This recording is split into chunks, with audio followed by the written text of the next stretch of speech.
मेरा कोई नहीं है आपके सिवा।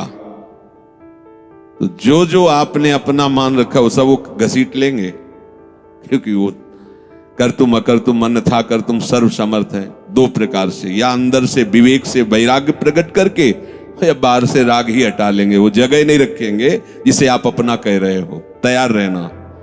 और यदि वास्तविक हृदय से ऐसी बात आ जाए तो उसी समय वो महात्मा हो गया। उसी समय करो सद्य, सद्य माने तत्काल, क्षिप्रम भवति धर्मात्मा। उसी समय बहुत जल्दी वो महात्मा बन जाता है। कितना सुंदर सिद्धांत है। रहो न कबहू कतहू कछु मेरो अपनो काम। अब अपने लिए कोई कार्य नहीं रह गया है। अपने लिए कितना कार्य था कि संसार में कोई हमारा न रह जाए। लोग रोते हैं इस बात का कि हमें संसार में कोई प्यार नहीं करता, कोई अपना नहीं। तो यही तो सिद्धि है। आओ इधर, हमारे मार्ग में ये लाभ है कि कोई हमें प्यार न करे। भर्तरी जी ने भगवान शंकर जब प्रसन्न हुए, प्रकट हुए, तो वरदान मांगा कि कभी कोई सम्मान से मुझे एक टुकड़ा भी न दे, क्योंकि ये सम्मान, ये प्यार प्रभु से विमुख कर देता है। देखो हम जी तुम्हारे बिना जी नहीं सकते, तुम चले गए तो मेरा क्या होगा। अब वो उसकी बात में ही समझो तुम्हें कितना प्यार कर रहा है। वो क्या कह रहा है, तुम चले गए तो मेरा क्या होगा। ये प्यार है। क्या सोच रहा है वो, मेरा क्या होगा। बस पकड़ लो, कोई तुम्हारा नहीं। कोई तुम्हें जो बहुत प्यार करता हो उसकी बात सुनना, उसमें आप अगर विवेक जागृत है तो उसमें गंध मिलेगी केवल स्वार्थ की, केवल स्वार्थ की। कहीं किसी कोने में तुम्हें प्यार नहीं मिलेगा। पूरी प्यार की जो स्वांग भरी वृत्ति है उसमें केवल स्वार्थ नृत्य कर रहा होगा, केवल वासना नृत्य कर रही होगी, केवल कामना का तांडव होगा। बस विवेक से देखना। अगर विवेक नहीं तो सब फंसे हुए तो उसी में है। प्रभु कह रहे हैं कि जब साधक भगवद आश्रय नहीं लेता तो कहीं ना कहीं उसके हृदय में भोक्ता और कर्ता भाव बना रहता है, यह अहंकार के कारण। फिर वो विषयों का चिंतन करता है। बहुत ध्यान देने योग्य बात है। विषयों का भोग तो बाद की बात है। हमारी दुर्गति का प्रधान कारण विषय चिंतन है। इसीलिए भगवान ने कहा है कि जो मेरा चिंतन करता है निरंतर, उसके लिए मैं सुलभ हो जाता हूं। अनन्य चेता सततम यो माम स्मरति नित्य साहा तस्याहम सुलभा पार्थ। मैं उसके लिए सुलभ हो जाता हूं। अब यहां ध्यान देना है कि विषय क्रिया नहीं हुई, लेकिन केवल चिंतन आपके हृदय को बर्बाद कर देगा।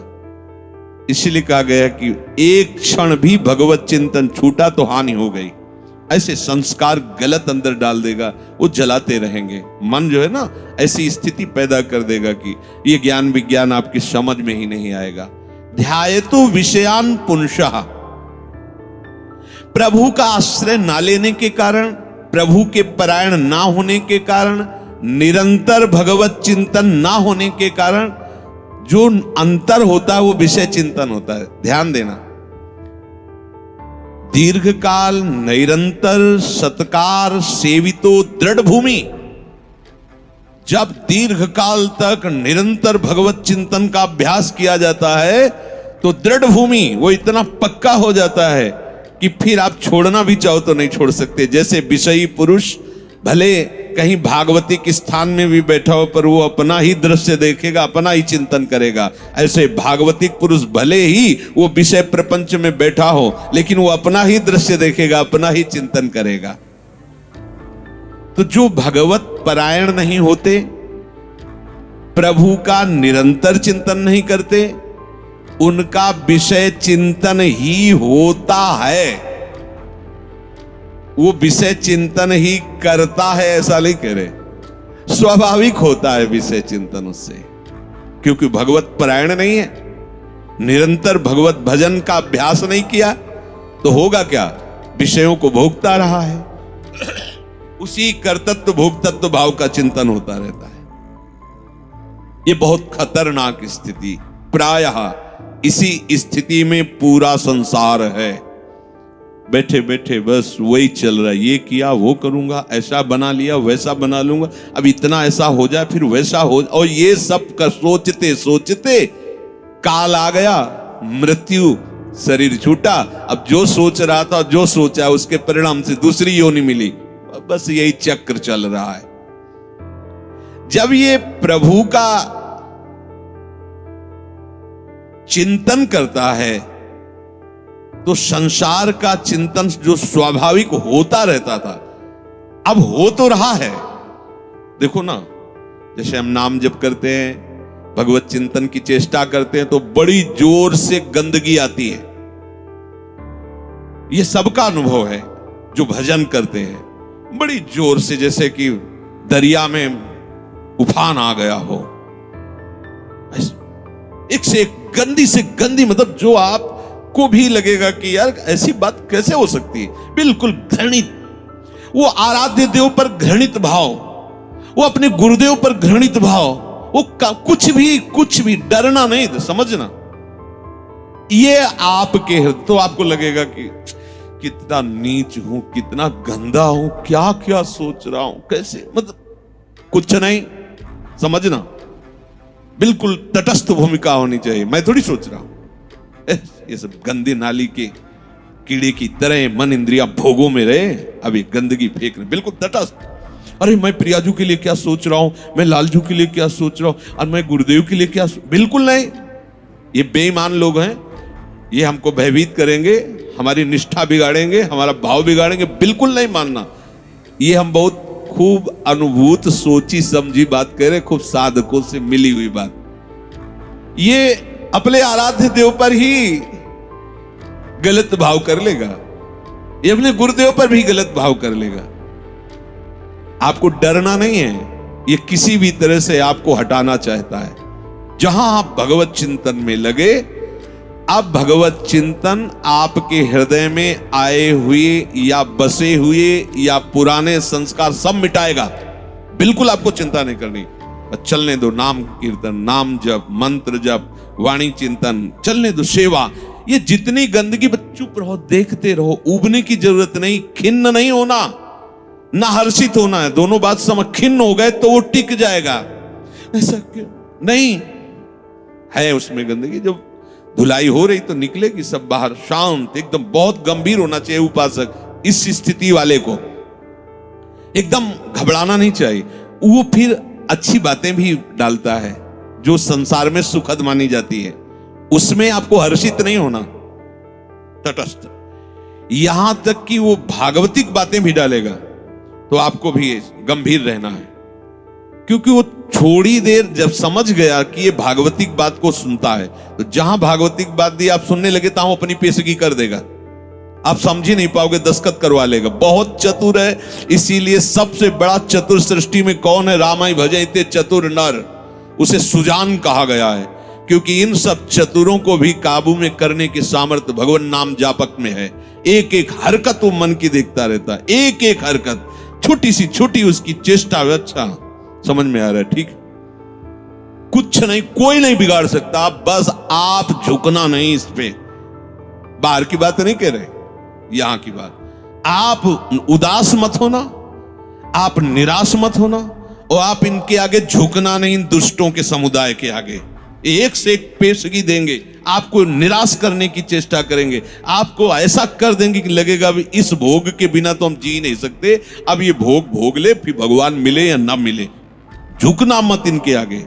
ये दुष्ट प्रवृत्तियां आपको रौंदने की चेष्टा कर, और आप तभी नहीं झुकेंगे जब मत परायणा भगवदास। अगर भगवदास तेरे तो बातें बोलते रहो, कुछ नहीं होने वाला, वो अपने आप वहीं आपको आकर्षित कर लेंगे। तो जो भगवद आश्रय छोड़ चुका है और संसार का आश्रय लिए है, तो चाहे जितनी चतुराई करे, संसार का ही चिंतन होगा। और संसार का चिंतन है विषयों का चिंतन, और विषयों का चिंतन है दुर्गति। स्पष्ट समझ लीजिए, क्योंकि विषय चिंतन में राग प्रियता आसक्ति पैदा होती है।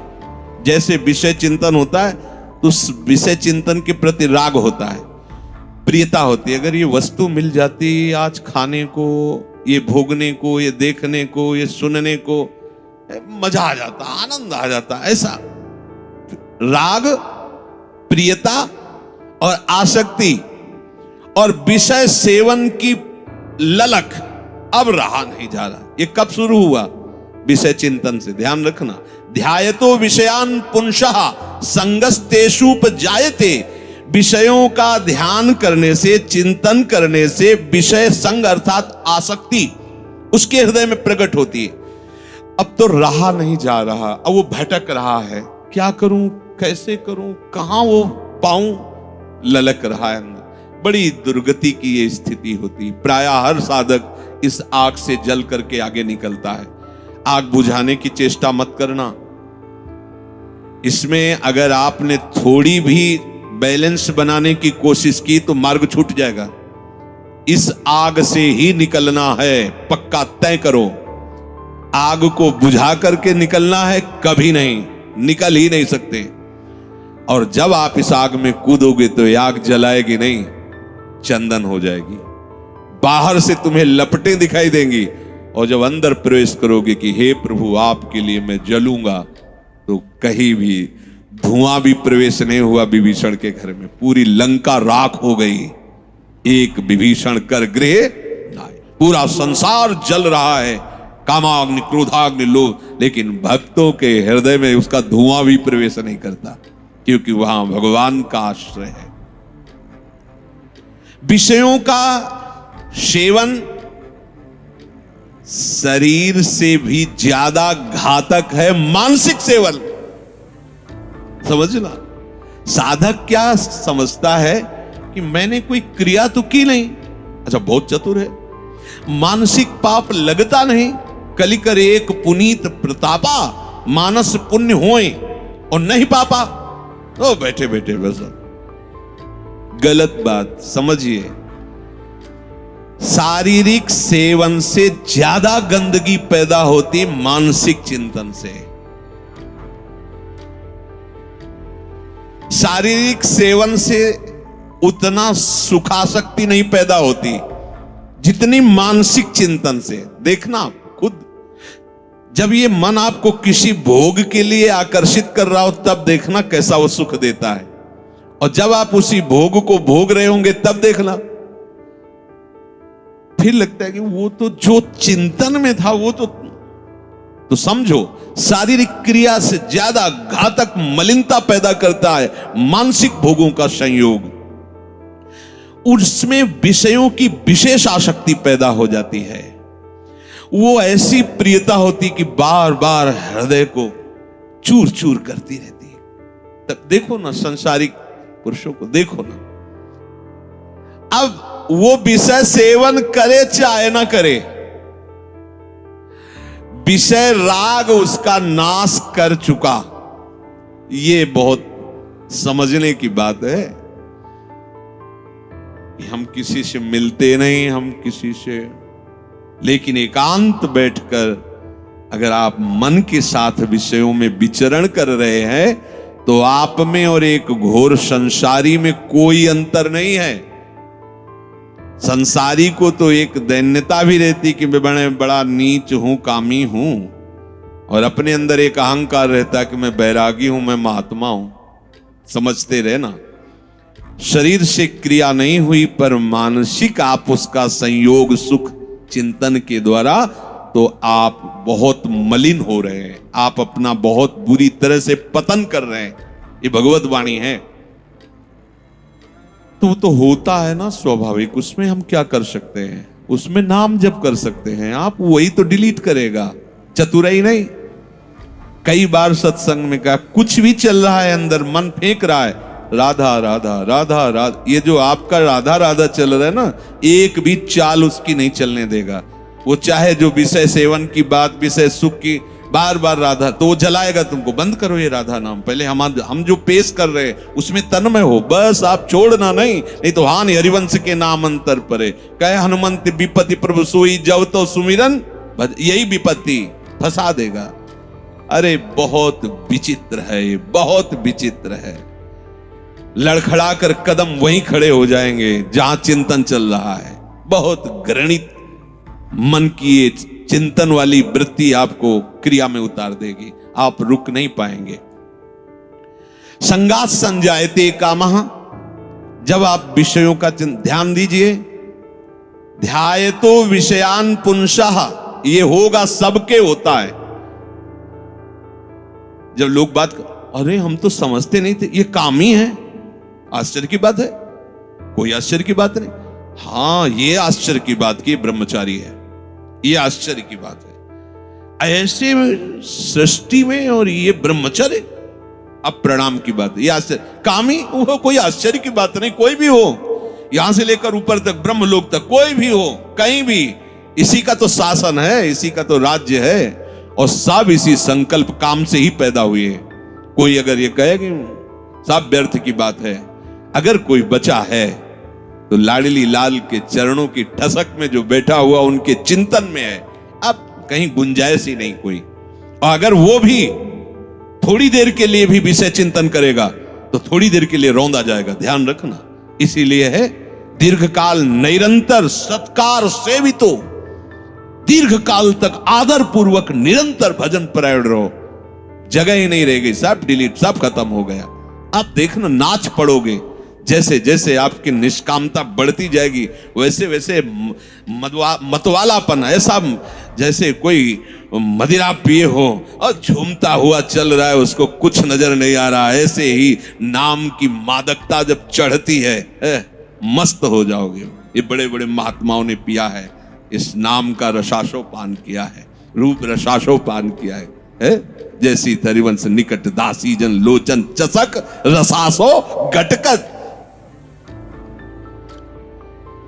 जब आपका विषय चिंतन चल रहा है, यदि नाम नहीं चल रहा तो खतरे में अपने को डाल रहे हो, और नाम चल रहा है तो तुम्हें परेशान होने की जरूरत नहीं, कुछ नहीं कर पाएगा, कुछ नहीं।